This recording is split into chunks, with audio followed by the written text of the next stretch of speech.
And was there any part of your game, you had a bigger role last year than I think a lot of people might have expected, but was there one part of your game that you kind of worked on in the offseason that you wanted to get better for your last campaign here? Yeah, putting more arc on my jump shot. I know I can at times shoot it flat, and I dip the ball a lot, and then improving my ball handling because, if you're playing the two spot, you're going to have to handle it just as much as the one at some points in the game. And I know my left hand was a little shaky, but I've been working on that a whole lot, so.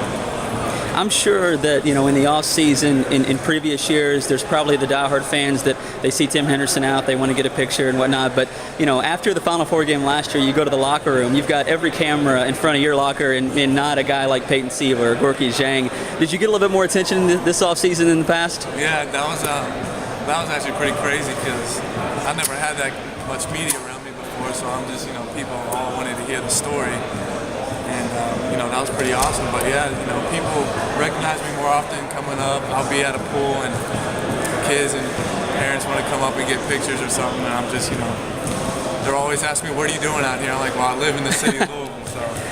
Well, throughout the first couple weeks of practice, you guys are a team that has high expectations this year, coming off a championship, and you return nearly 75% of your scoring, so the expectations are understandably high, but you're losing guys like Peyton Siva, Gorky Zhang, guys who have been around, obviously since you've been here.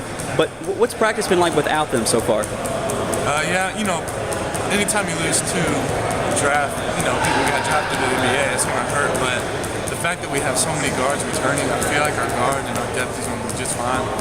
And with the bigs, we have Mango and BT coming back. BT's a fifth-year senior, so I feel confident there. The only part that hurts is Gorky was such a smart player and a good passer.